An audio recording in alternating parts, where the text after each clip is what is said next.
que esse nome desigrejado não existe. Não existe.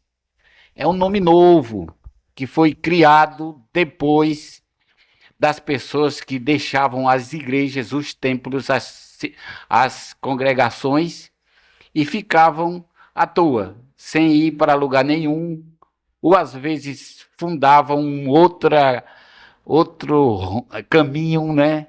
Mas existe aquele que não queria mais saber, ficava em casa. Porque a ideia que passou para todos os que são do sistema religioso é que, se, por exemplo, o indivíduo ele está numa congregação e ele sai daquela congregação, está perdido. Isso foi que passou. Passou para todos uma forma de segurar o membro e amedrontá-lo para que ele não se desviasse e ficasse ali eternamente naquela caixinha. Mas a gente vê que as informações são muito maiores do que a gente imagina. Todo mundo tem a sua importância, toda denominação tem a sua importância. Por quê? Porque ela teve uma origem, e aquela origem tem uma informação, tem uma doutrina que é interessante para alguns, não é para outros, mas é importante para alguns, e faz com que as pessoas se juntem com um só pensamento, com um só propósito. O problema que eu tenho bronca é de que as pessoas que se juntam a uma denominação, ela discrimina a outra. Aí o que é que acontece? O que acontece é que as pessoas ficam enclausuladas ali, com a mente fechada, não vê o outro lado. E muitas verdades que deveriam serem esclarecidas deixam de ser, fica no anonimato, porque as pessoas ficam resumidas aquele reduto. Eu digo isso com autoridade. Até Ivaldo estava falando e dizendo que, para eu falar um pouquinho de mim, claro, eu tenho uma formação religiosa. Por quê? Porque desde os meus 17 anos que eu me tornei um seguidor da verdade. Desde os 17 anos que eu conheci. Passou o tempo e foi passando o tempo, e esse conhecimento que eu estava buscando chegou num canto, num ponto que eu fiquei ali neutralizado, porque não tinha para onde eu expandir mais. Por quê?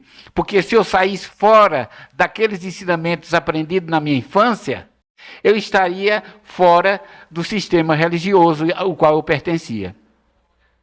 Aí, diante dessa situação, foi quando eu comecei a me liberar mais, abrir a minha mente e começar a frequentar igrejas diferentes, denominações diferentes, para que eu pudesse conhecer um pouco mais, porque fulano de tal crê dessa forma, porque a igreja tal crê dessa forma.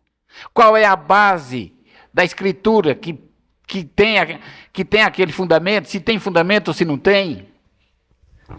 Aí foi quando cresceu dentro de mim o desejo de conhecer as culturas religiosas. E a partir de 2002, quando eu saí viajando pelo país com a cantora Sara Alexandre, cantora gospel, eu fui conhecendo igrejas diferentes, lugares diferentes, pessoas diferentes. Aí eu fui vendo que o conhecimento que eu tinha era muito resumido, era muito local, muito regional e mais preso a Lajedo. Eu vi que em determinados lugares existiam ensinamentos na mesma denominação, mas que era diferente. E eu ficava até chocado com muitas informações que eu estava tendo. Daí por diante foi que nasceu dentro de mim o desejo de conhecer cada um dessas culturas. Mesmo na mesma denominação que eu fazia parte, existiam diferenças. O que era condenado aqui em Lajedo, no outro era aceitado. Eu fiquei imaginando, que negócio é esse? Uma coisa que para mim eu achava horrível, mas para outra era normal. Eu digo, então, na própria cultura religiosa está existindo divergência de entendimento. Foi aí que eu comecei a crescer na graça e no conhecimento de Deus. E aquilo que está na Escritura, que diz, vós sois templo do Espírito Santo, começou a ser implantado, semeado na minha mente. Vós sois templo do Espírito Santo.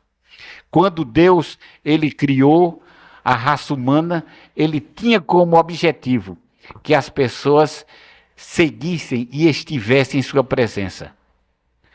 Ao o povo sair do Egito, da casa da escravidão, ele instituiu templos para que as pessoas se reunissem. Ao chegar na terra prometida, ele instituiu templos. E Davi foi um dos primeiros a erigir um templo, e foi continuado com Salomão, para que esse templo fosse o lugar em que todos os adoradores se reunissem para ter a presença de Deus. Quando Jesus veio a este mundo, ele já veio com um novo propósito. Ele já não valorizou o templo,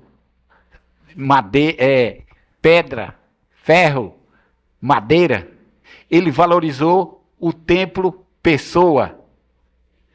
Ele diz, esse templo que vocês estão vendo, ele vai ser derrubado em 3 dias. As pessoas ficaram até criticando, mas como? Como é que você se diz ser o filho de Deus e diz que em 3 dias esse templo será destruído? Mas aí Jesus não estava se referindo ao templo corpo. Aliás, humano, de pedra, ele estava se referindo ao templo dele, que era o corpo. Que em 3 dias ele morreria, descansaria e ressuscitaria. Então, isso era o significado do templo, o qual Jesus estava se referindo. Então, a partir de então, esse templo que era pedra, ele passou a ser templo carne. E ele sempre dizia, vós sois templo do Espírito Santo. Isso não quer dizer que não exista o templo onde possa se reunir. Existe sim, isso é normal. Mas não é uma obrigatoriedade que o indivíduo seja cristão e tenha que frequentar. Porque o templo de Deus que está na terra não é parede, nem pedra, nem prédio, mas o templo de Deus chama-se o corpo. Mas o que é o templo? É uma reunião onde se reúnem as pessoas. Não tem nada de mal. É muito bom. Mas dizer que o indivíduo vai adorar a Deus somente na casa ali, no templo de madeira e de pedra, é uma piada. Porque a adoração de Deus é constantemente. É andando, é vivendo, é em casa, é no trabalho, é no negócio. Em todo lugar. Ali é um lugar de adoração, porque ele é um templo vivo andando.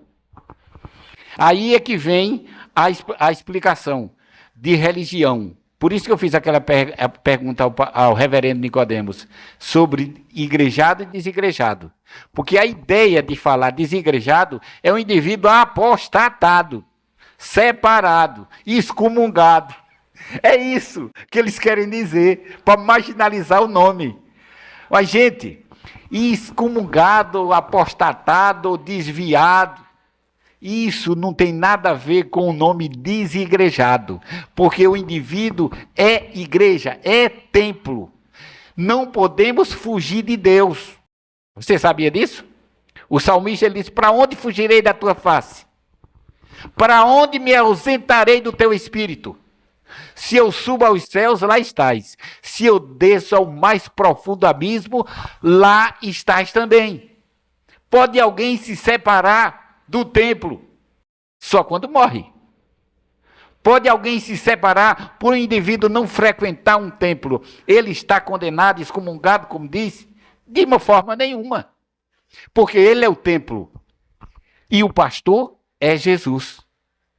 Agora, para o indivíduo chegar a esse conhecimento, ele precisa muito de amadurecer. Porque a ideia que foi colocada na mente é que se o indivíduo não estiver no templo, ele está perdido. E como ele se sente perdido, vamos tomar cachaça, vamos beber, vamos farrar e vamos pintar os canecos, como diz. estou perdido mesmo. Mas isso é uma ideia pejorativa que foi colocada. Você não está perdido. Você que está me ouvindo agora, você não está perdido de forma nenhuma, porque você é o templo do Espírito Santo. Aonde você estiver, pode ficar certo que você está na presença de Deus. Não é necessário que você vá para templo ou lugar. Que vá, não tem problema, mas não é necessário, porque a presença de Deus continua aonde você estiver. Certa vez perguntaram a mulher samaritana, para onde é que nós devemos adorar? Aonde é que eu devo adorar a Deus? É em Jerusalém ou em Samaria?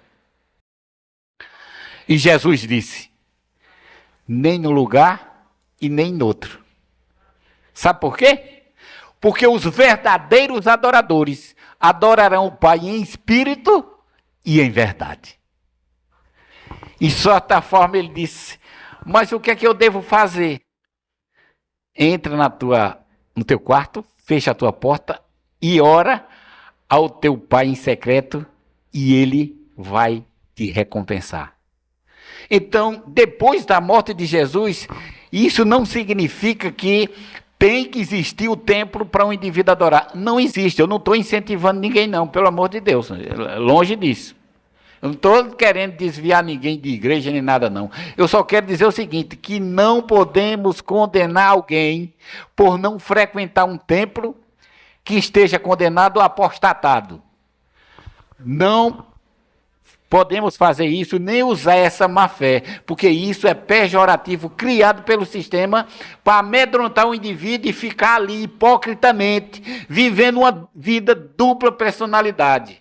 Porque ele vive ali para manter uma aparência, muitas vezes, e que na realidade ele não está vivendo aquela vida.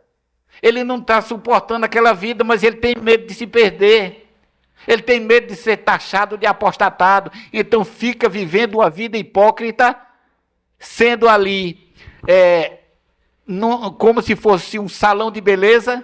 Eu costumo sempre dizer, é como se fosse um salão de beleza, onde as pessoas ficam ali para se maquiarem, para se produzirem e apresentar-se como santões.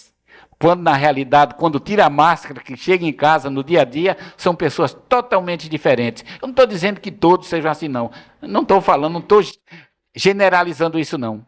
Eu apenas estou enfatizando que essa pejoração de templos, se sair dele, está perdido, isso é coisas da caixinha, criada pela caixinha, para segurar o indivíduo de qualquer forma dentro, e ele muitas vezes vive uma vida angustiada, sendo ali aprisionado por um sistema religioso, achando que está servindo a Deus, quando na realidade ele não está servindo a Deus.